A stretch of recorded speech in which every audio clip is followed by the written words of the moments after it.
Hello and welcome back to Rex of the... Oops, wrong picture. Alright, let's just... and boom! Well, here it is. New renders for Rexib. So unfortunately, I have to retire the old ones. I'll miss them.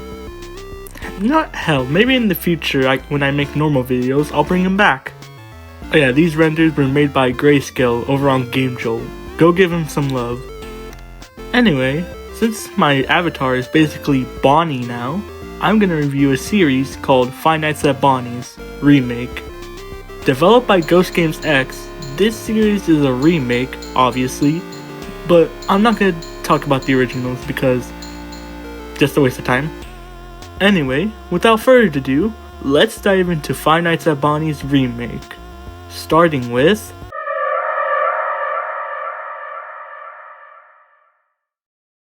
Starting the game, we get a minigame where we play as Bonnie. We walk off the stage and get got by Purple Guy. Going into the game, our office is rather simple with just a hallway.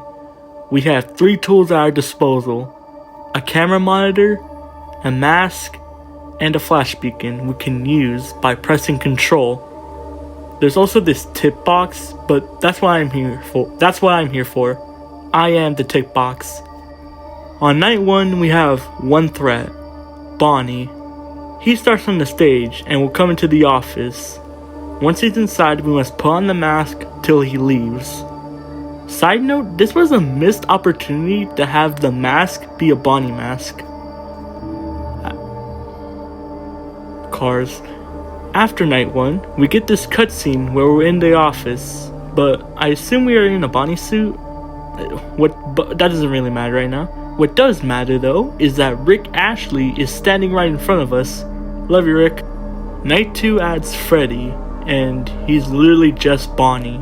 Moving on, after night 2, we get the same cutscene, but we're inside Freddy instead.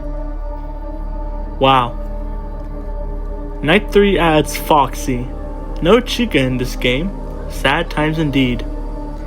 Foxy, like the other 2, comes into the office, but instead of using the mask, we must use the flash to send him away. After beating night 3, we enter into this post-shift section where Golden Freddy is sitting across from us. And yeah, this is just Pizza Sim.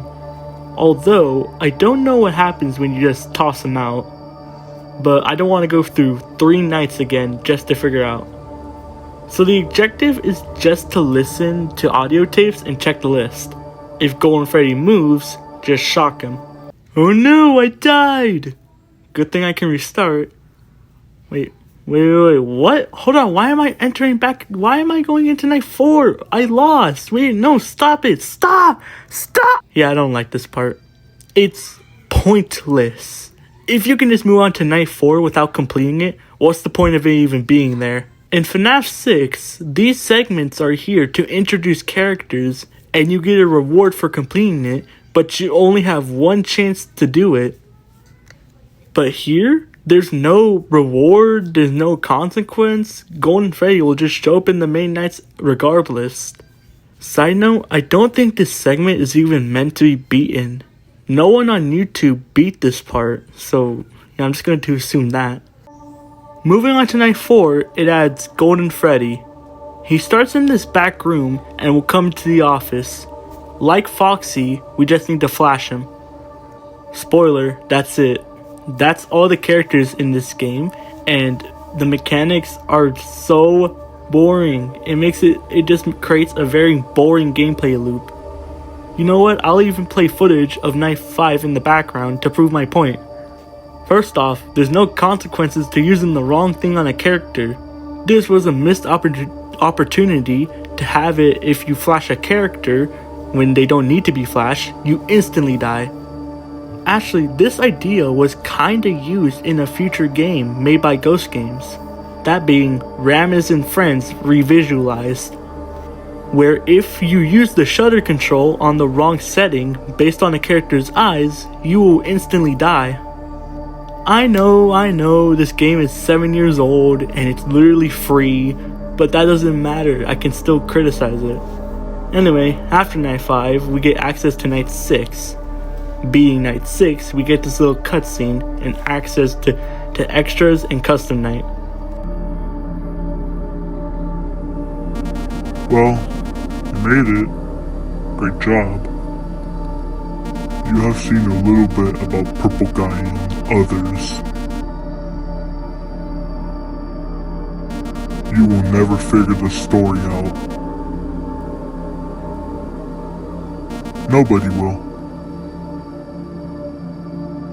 This is where the story ends. For now. You have, for now, survived their playtime. They will be back.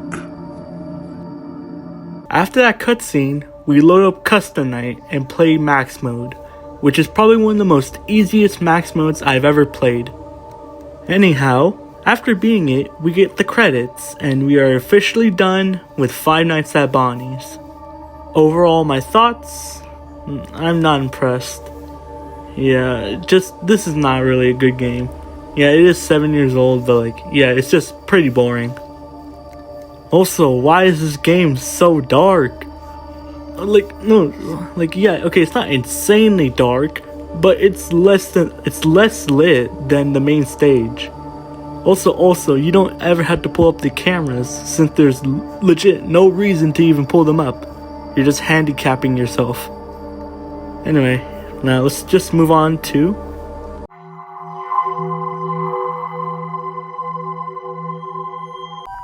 Before even starting the game, I got this weird thing when I opened the game. I don't know what it is, but it's cool, I guess. Anyway, going into the game, we get this cutscene where it shows us a bit of the location before ending on Bonnie reactivating. We then spawn in the office, which consists of 2 doorways, one to the left and one to the middle. We are able to flash the middle hallway with control and turn off the lights by holding shift. We also have the camera system, and why? Just why? Why can't I see a damn thing? This is ridiculous. Look at this. You can't even see anything. It doesn't even matter. Like the first game, you don't even need to use the cameras. For night 1, we have one threat, Withered Bonnie. It's a little disappointing he's just Withered Bonnie from FNAF 2. I would have respected it more if it was a more original take on Withered Bonnie, but whatever. Withered Bonnie just comes into our office, leaning in through the doorway. We just need to shut off the power till this noise plays. I think another threat is Shadow Freddy, who appears on the cameras, but he's a non-threat since you don't even need to use the cameras. After night 1, we get this cutscene where we play as Bonnie in the parts and service room. We can look to the left and right to see Freddy and Foxy staring at us before it ends.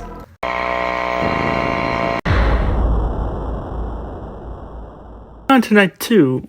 Wait, what's this? I don't know what this is, but it must be an Easter egg, since when I entered into night 2 again, it didn't happen, so it's an Easter egg. Hey, before moving on to night 2, I have to say that I'm so stupid that I forgot to record night 2, so I have to get someone else's footage for the night 2 cutscene. Oh yeah, Freddy is added to night 2, and he just does the same thing as Bonnie. The cutscene begins the same way the last one did, but instead the puppet is standing a few feet away from us, and shortly after, the cutscene ends. Night 3 adds Withered Foxy, and that hallway finally comes into play because he is just a copy of Withered Foxy from FNAF 2. Yay! Also, you have to flash this guy like 5,000 times to make him go away. He just doesn't leave. Night 3's cutscene is just like the last one, but instead, Golden Freddy is sitting down in front of us.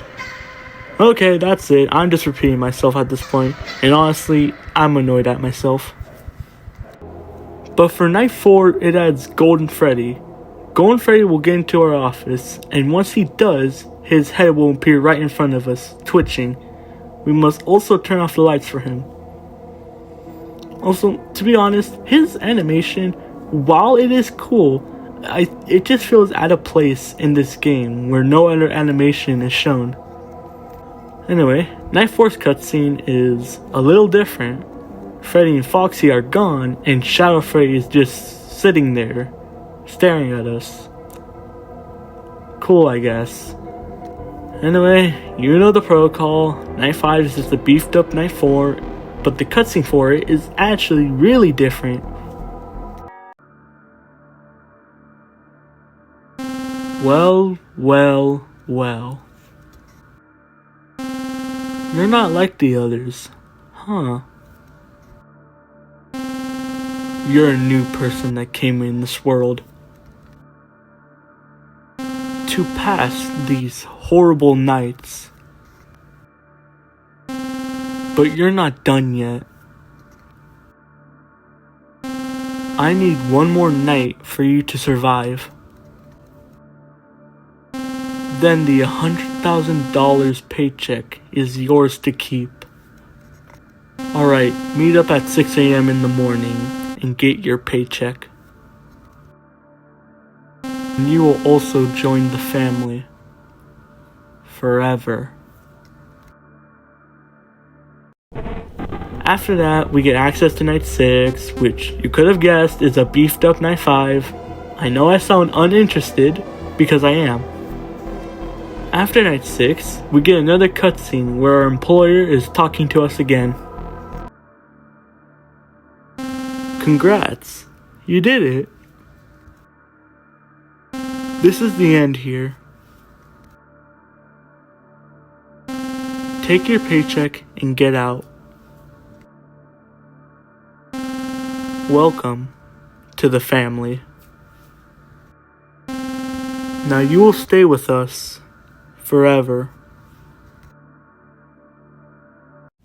After that, we get access to extras. Of course, we have to beat max mode to see what happens. After beating max mode, which was way easier than it should have been, we get the credits. Yay, okay, now for my thoughts. I don't know if this game is worse or better than the first game. I can't decide. Both are bad. Both are bad. Whatever. Let's just move on to the actual good part of the series. That being the third installment.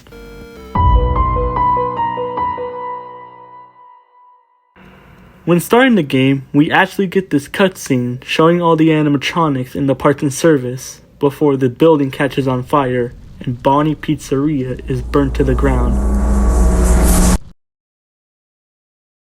It's all gone. Bonnie's Pizzeria is no more. However, that doesn't mean it comes to an end like it said it would. There is still more to play. How would you like to go back to where it all begun?